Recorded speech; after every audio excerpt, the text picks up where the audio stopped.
warahmatullahi wabarakatuh. Waalaikumsalam. Oke, halo teman-teman semuanya. Kita dari kelompok metodologi dan ulumul Quran bersama saya Aulia Khoinur Azizah. Dan saya Muhammad Fadli. Kita di sini mau ngapain sih, Mas?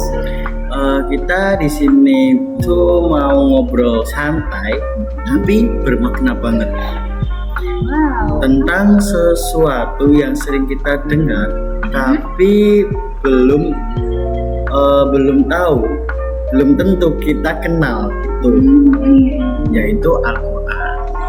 Oke, di sini kita bahasnya pelan-pelan aja ya. Kita bahas dari dasar dulu tuh, kayak apa sih Al-Quran, kenapa ini begitu penting, dan apa keajaiban yang ada dalam Al-Quran. Di sini kita akan bahas tuh juga mengenai ulumul Quran. Iya, kayak punya peta, tapi malah jalan tanpa lihat peta itu. Oke, langsung aja ya. Langsung nih, di bab pertama, yaitu kedudukan dan urgensi dan juga pengertian dari Al-Quran. Jadi, aku pengen tahu dari awal banget nih, secara sederhana, apa sih sebenarnya Al-Quran itu? Pertanyaan yang bagus, Fat. Secara bahasa, Al-Quran berasal dari kata qoro'a yang berarti bacaan atau membaca. Tapi kalau secara istilah, Al-Quran itu adalah firman Allah Subhanahu wa Ta'ala yang diturunkan kepada Nabi Muhammad melalui perantara malaikat Jibril dengan bahasa Arab yang indah sekali, yang membaca petunjuk bagi seluruh umat manusia sampai akhir zaman. Oh, jadi bukan cuman kitab untuk orang Islam aja ya? Betul banget. Al-Quran itu rahmatan lil alamin, rahmat bagi seluruh alam. Isinya bukan cuma hukum, tapi juga nilai, moral, ilmu pendidikan, dan kisah yang mengajarkan kita tentang kehidupan. Aku suka banget bagian ini, karena Al-Quran itu nggak pernah ketinggalan zaman. Setiap kali aku baca, kayak selalu ada hal yang baru, hal baru yang muncul. Oh, iya kan? Karena Al-Quran itu adalah Al-Quran hidup. Ia bukan cuma teks dalam kertas, tapi cahaya yang bisa menembus waktu dan jiwa. Allah bilang dalam surat Al-Baqarah ayat 2, kitab Al-Quran ini tidak ada keraguan padanya, petunjuk bagi mereka yang bertakwa. Oh, berarti kalau kita merasa hidup kita gelap, bisa jadi karena kita lupa nyalain lampu ya? Iya, lampu itu ya Al-Quran. Tapi kadang manusia itu tuh suka nunggu momen sempurna buat mulai membaca Al-Quran. Padahal kan Allah tuh nggak minta kita sempurna dulu ya. Dia cuma minta kita mendekat. Indah banget sih itu. Dan yang menariknya lagi, kedudukan Al-Quran itu nggak cuma sampai bacaan ibadah, tapi juga sumber peradaban. Seluruh sejarah Islam tumbuh dari nilai-nilai yang di dalamnya, dari cara berpikir, ilmu, sampai budaya. Oke, berarti kalau dunia sekarang merasa kehilangan arah, bisa jadi karena menjauh dari petunjuknya itu ya? Iya, persis banget, Pak. Al-Quran itu seperti kompas. Dia nggak akan memaksa kita, tapi dia selalu menunjukkan arah. Bahkan ketika kita nyasar sejauh apapun. Wah, Masya Allah. Jadi Al-Quran bukan cuma buat dibaca, tapi buat dihidupi juga. Iya, Pak. Rasulullah Shallallahu Alaihi Wasallam bahkan digambarkan oleh istrinya Aisyah radhiyallahu sebagai Al-Quran yang hidup. Artinya, setiap perilakunya adalah cerminan dari nilai-nilai Al-Quran. Wah, keren banget. Jadi makin penasaran, kenapa sih Al-Quran bisa sedalam itu? Apa ya rahasianya? Nah, maka dari itu kita bahas di bab berikutnya, yaitu tentang keajaiban Al-Quran, I'jazul Quran. Oh, Oke, sekarang kita lanjut di bab 2 yaitu ijazul Quran dan ragamnya. Oke, ini istilahnya keren banget. Ijazul Quran, tapi jujur aku baru tahu artinya sekilas saja. Bisa jelasin nggak apa itu ijaz? Oke, tentu bisa lah Mas. Ijaz itu dari kata ajaza yang artinya melemahkan. Jadi ijazul Quran berarti kemukjizatan Al-Quran, sesuatu yang tidak mampu ditandingi oleh siapa. Oh, jadi ini tentang kenapa Al-Quran nggak bisa disamain oleh manusia. Iya bener banget. Bahkan di dalam Al-Quran sendiri Allah menantang manusia untuk meniru walau satu surat saja seperti Al-Quran. Tapi nggak akan pernah bisa. Tantangan itu ada di surat Al-Baqarah ayat 23. Oke, dan sampai sekarang nggak ada yang berhasil ya? Nggak ada, karena mukjizat Al-Quran itu ada di banyak sifat. Pertama, dari segi bahasa, dan juga yang kedua adalah sastra. Struktur kalimatnya indah, seimbang antara makna dan irama, tapi tetap natural. Aku pernah dengar orang Arab sendiri pun mengakui keindahan bahasanya. Betul, bahkan penyair-penyair Arab zaman dahulu juga terkenal fasih aja sampai terdiam waktu berayat. Kedua sisi dari Al-Quran, dari isi kandung dan juga kandungan ilmiah, Al-Quran membahas banyak hal yang baru dibuktikan manusia ribuan tahun setelahnya, seperti proses penciptaan, air sebagai sumber kehidupan, bahkan konsep alam semesta yang berubah. Oh, kayak ayat dan langit itu kami bangun dengan kekuasaan dan sesungguhnya kami benar-benar meluaskannya. Dari Az-Zariyat ayat 7. Itu kayak teori Big Bang nggak sih? Iya benar banget. Tapi penting juga diingat saat Al-Quran itu bukan buku sains. Ia adalah buku petunjuk hidup. Sains hanyalah sebagian kecil dari bantuan cahaya hikmahnya saja. Oh, berarti keajaibannya bukan cuma di isinya, tapi juga cara ia berbicara ke hati manusia. Iya, ada orang yang dengar Al-Quran tuh langsung menangis, padahal belum paham artinya. Itu salah satu bukti ijaz Al-Quran yang menyentuh fitrah manusia langsung ke dalam jiwanya. Oh, aku jadi ingat deh, waktu pertama kali ikut tadarus Ramadan, aku nggak ngerti banyak artinya sih, tapi rasanya tuh adem banget. Nah itu dia, karena Al-Quran itu bahasa yang menembus logika. Bahkan kalau hatinya lagi gelap, cukup buka satu ayat, rasanya kayak disapa Allah Subhanahu wa Ta'ala. Wah, indah banget ya. Jadi mukjizat Al-Quran bukan cuma di masa Nabi aja, tapi terus berlanjut sampai hari ini juga. Betul, dan itu salah satu bukti bahwa wahyu ini hidup. Ijazul Quran bukan sekedar teori, tapi kenyataan yang kita rasakan sendiri. Wah, Masya Allah. Aku jadi ngerasa tiap ayat tuh kayak punya denyut kehidupan sendiri. Dan setiap orang punya cara sendiri untuk menemukannya. Karena mukjizat Al-Quran bukan cuma di kata-katanya, tapi bagaimana ia mengubah orang yang mendengarnya.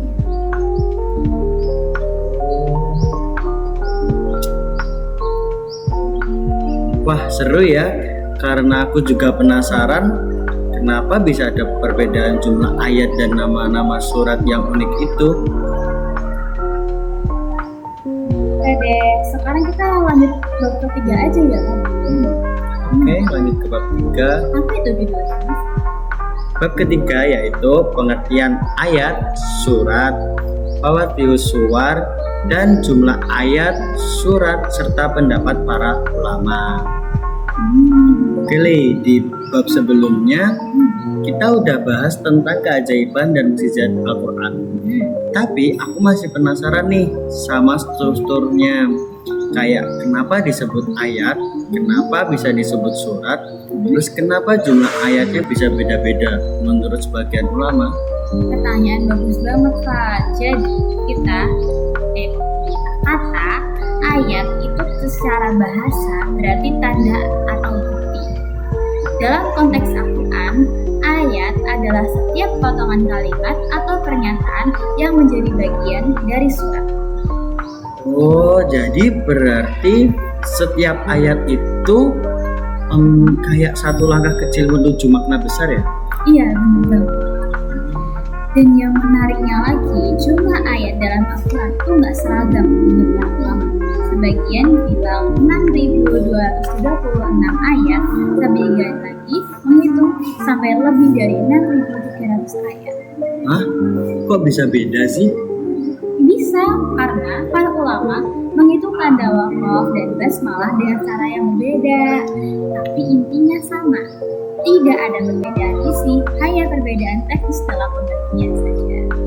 Oh, oke. Jadi bukan karena ayatnya beda, tapi cara menghitungnya aja yang beda ya? Benar. Nah, kalau surat itu berasal dari kata surah yang berarti bagian atau kelompok, Al-Quran punya 114 surat. Dimulai dari surat Al-Fatihah ditutup dengan surat An-Nas. Oh, dan setiap surat itu kayak punya keberadian sendiri ya? Ada yang lembut, ada yang tegas, ada yang puitis banget gitu. Bener banget, kamu ngomongnya iya kan, bener banget. Tiap surat itu seperti punya jiwa. Misal surat Ar-Rahman yang lembut dan penuh keindahan, atau surat At-Taubah yang tegas tapi penuh peringatan. Oh, terus kalau Fawatus Suwar itu apa? Aku pernah dengar sih, tapi belum ngerti betul apa itu. Oh, Fawatus Suwar. Fawatus Suwar itu istilah untuk membuka surat-surat dalam Al-Quran.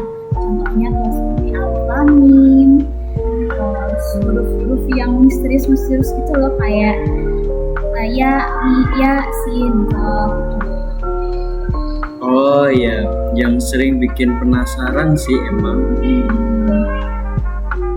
Iya, bahkan ulama pun banyak yang berpendapat tentang maknanya. Ada yang bilang itu rahasia antara Allah dan Rasulnya, ada yang anggap itu tuh kebenaran dan tanda kebesaran dan keunikan bahasa dari Allah. Oh, kayak sandi ilahi gitu ya? Bisa dibilang gitu. Dan itu juga bagian dari keindahan ijaz, karena manusia nggak bisa bikin sesuatu seunik dan sesempurna itu. Wah, Masya Allah, jadi makin terasa kalau Al-Quran itu hidup dan punya lapisan makna yang dalam banget. Bener banget Kak. Bahkan setiap hurufnya bernilai ibadah. Rasulullah Shallallahu Alaihi Wasallam bersabda, barang siapa membaca Al-Quran satu huruf dari kitab Allah, maka baginya satu kebaikan, dan satu kebaikan itu dilipat gandakan menjadi 10 kebaikan. Oh, jadi kalau gitu meski baca sedikit pun udah luar biasa ya nilainya. Iya, betul banget.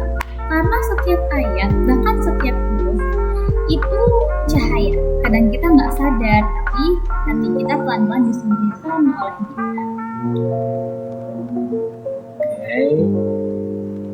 Oke, sekarang langsung lanjut aja ke bab 4, yaitu pengertian, fungsi, dan ragam munasabah.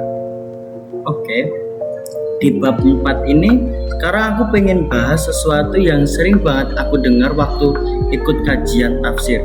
Masya Allah. Munasabah sebenarnya apa sih itu? Munasabah itu tuh istilah yang cantik banget.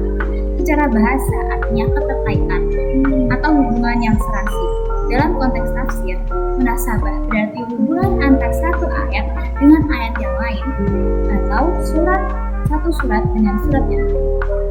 Oh, jadi kayak jalinan benang halus yang terus nyambung di antara ayat-ayat gitu ya? Iya, indah banget kan? Bayangin deh, Al-Quran itu seperti permadani besar. Setiap ayat adalah benang, warnanya berbeda-beda, tapi semuanya membentuk pola yang sempurna, kayak pelangi gitu. Wah, Masya Allah, aku suka banget perumpamaan itu. Jadi meskipun ayatnya beda tema, tetap ada kaitannya. Tepat sekali. Misalnya di ayat surat Al-Fatihah kita berdoa minta ditunjukkan jalan yang lurus. Lalu surat berikutnya di surat Al-Baqarah langsung menjawabnya dengan ayat seperti ini. Artinya tuh, inilah kitab Al-Quran yang tidak ada keraguan padanya, petunjuk bagi orang-orang yang bertakwa. Itu contoh munasabah antar surat. Wah, kayak percakapan dua sahabat ya. Yang satu nanya, yang satu jawab. Iya bener banget. Dan di dalam satu surat pun juga banyak munasabah antar ayat. Misalnya di surat Yusuf, tiap peristiwa dalam kisah Nabi Yusuf disusun secara rapi. Dari ujian, kesabaran sampai kemenangan, semua nyambung tanpa putus. Oh, oke, aku jadi sadar kalau Al-Quran itu nggak cuma indah dibaca, tapi juga punya alur cerita yang rapi banget ya. Iya bener banget. Dan itulah sebabnya munasabah yang penting di dalam tafsir Al-Quran, karena membantu kita memahami makna yang utuh, bukan sepotong-potong. Kayak kalau kita baca novel tapi cuma satu paragraf doang, pasti kita nggak ngerti ceritanya sepenuhnya kayak gimana. Iya bener banget. Banyak orang yang salah paham karena ambil ayat tanpa lihat konteksnya. Padahal ayat itu tuh punya hubungan dengan sebelum dan sesudah. Oh, berarti belajar Al-Quran itu nggak cuma baca arti, tapi juga harus belajar cara ayat-ayat itu saling bicara ya. Iya bener banget. Dan disitulah keindahan yang luar biasa.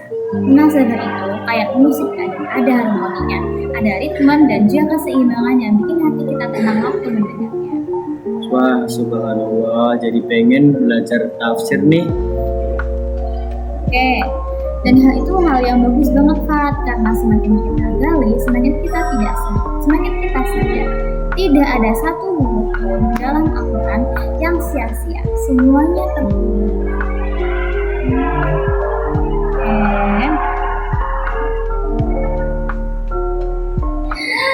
Oke, lanjut lagi nih. Aduh, kayak tadi capek banget ya ngomong terus.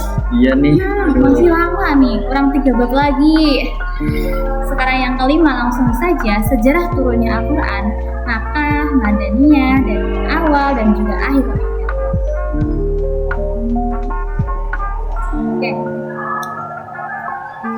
Gimana Mas Fadli? Kita ya. Coba kalau aku tanya nih. Sekarang kan kita sampai ke bagian yang paling aku tunggu-tunggu nih, yang paling kamu tunggu-tunggu. Tadi kamu bicara kayak gitu. Iya. Tentang sejarah turunnya Al-Quran. Aku pengen tahu tuh gimana sih awal mulanya wahyu itu turun. Waduh, mana ya?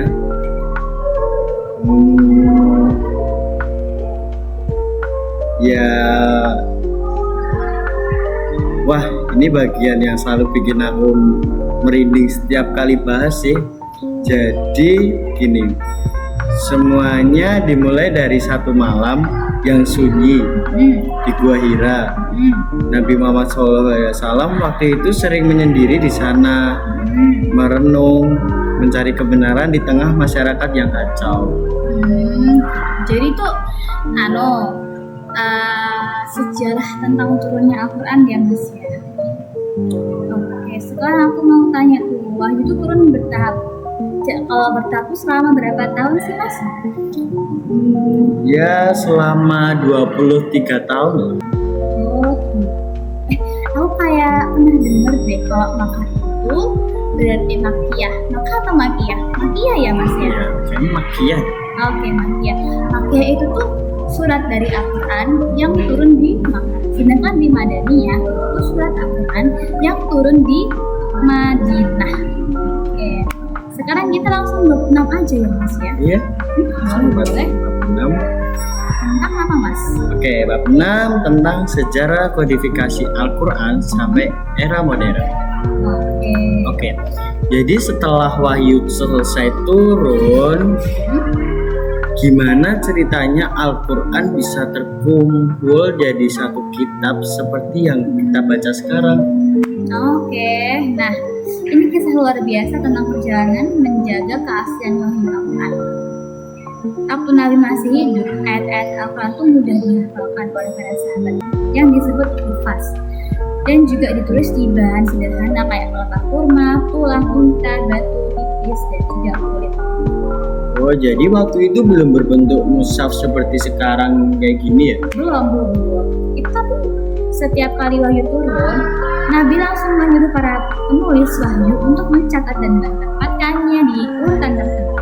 Jadi penyusunan Al-Quran itu bukan sembarangan, semuanya atas bimbingan langsung dari Allah Subhanahu wa Ta'ala. Masya Allah.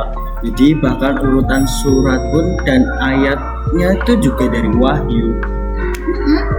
Lalu setelah Rasulullah wafat, muncul tantangan baru.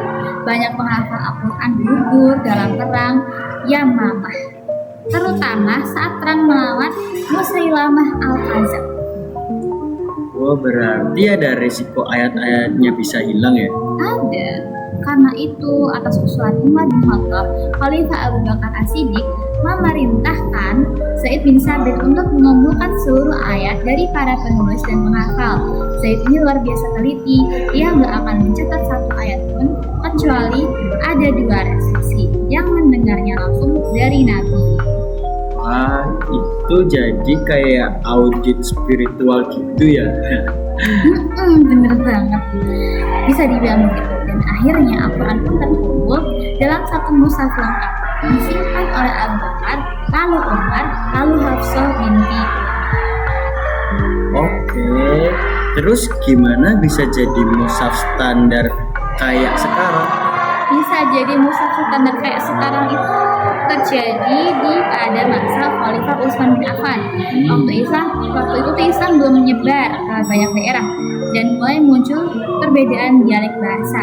Makanya Utsman memerintahkan penyalinan mushaf standar dengan dialek Quraisy supaya umat Muslim tetap satu bacaan. Oh, jadi dari situ muncullah istilah mushaf Utsmani. Iya benar, Utsmani. Betul banget. Dan beliau juga menyebarnya salinan ke berbagai wilayah kayak Mekah, Madinah, Syam, Kufah, dan juga Basra. Oh, terus gimana dengan zaman modern ini? Kalau ke zaman modern sih, Al-Quran tuh makin mudah dijaga dengan teknologi. Dulu dijaga lewat hafalan dan tulisan tangan. Sekarang lewat catatan digital, aplikasi, sampai platform online. Tapi hebatnya teks aslinya nggak pernah berubah sedikit pun loh, Mas. Hah? Masa iya nggak berubah sama sekali? Padahal udah 14 abad berlalu ya, tapi tetap sama. Iya, dan itu bukti nyata janji Allah dalam surat Al-Hijr ayat 9. Ya, artinya sesungguhnya kami yang menurunkan Al-Quran dan sesungguhnya kami pula yang menjaganya. Masya Allah, berarti dari zaman unta pun sampai zaman internet sekarang Allah masih sendiri yang jaga firman-Nya ya? Iya benar banget. Kita langsung ke bab terakhir aja ya Mas ya, bab 7 ya. Oke. Bab 7 apa tuh? Bukti keautentikan Al-Quran secara historis dan juga saintifik. Oke. Aul, jujur ya, aku tuh sering kagum gimana caranya Al-Quran itu bisa tetap asli selama lebih dari 14 abad. Soalnya kalau kita lihat sejarah, terus banyak banget buku kuno yang isinya berubah-ubah seiring waktu. Tapi Al-Quran dari zaman Rasulullah SAW sampai sekarang itu pun nggak berubah satu huruf pun. Oh iya, Pak, itu salah satu keajaiban paling nyata dari Al-Quran. Dan lucunya, bukti keautentikan itu bisa dilihat dari 2 sisi, sejarah dan sains modern. Nah, kita langsung aja ya kali ya. Kita mulai dari sisi sejarahnya dulu. Jadi, awal banget Nabi Muhammad nggak cuma menyampaikan wahyu, tapi juga memastikan wahyu tetap dihafal dan ditulis. Setiap kali wahyu itu turun, beliau langsung memanggil para penulis wahyu kayak Zaid bin Sabit, Muawiyah, Ubay bin Ka'ab, dan lain-lain buat menuliskannya di berbagai media dari buku emas dan lain-lain. Nah, habis itu setelah Nabi wafat, setelah seperti yang kita bahas tadi di bab 6 gitu kan, dari zamannya khalifah dan bisa langsung ke zaman modern sampai sekarang. Karena kenapa kok bisa tetap anu ayatnya? Karena kita tuh Al-Quran tuh ayat yang mudah dihafalkan. Ya makanya kita bisa saling mengoreksi. Terus habis itu juga bisa saling memberitahu jika ayat Al-Quran itu ada yang salah. Seperti itu. Sepertinya udah ya Mas ya. Kayaknya kita udah banyak banget nih ngobrol tentang Al-Quran, tentang zaman dahulu, tentang bagaimana sejarahnya Al-Quran dan dari mana wahyu. Jadi Islam tuh dijaga dan Allah Subhanahu wa Ta'ala sampai sekarang. Intinya tuh kita orang Kristen, orang-orang yang lain, agama-agama itu bisa berbeda-beda, tapi Al-Quran tetap satu dari zaman diturunkannya Al-Quran sampai di zaman sekarang. Kayaknya udah nggak sih Mas? Iya. Capek banget Kita deh. udah lama nih. Ya.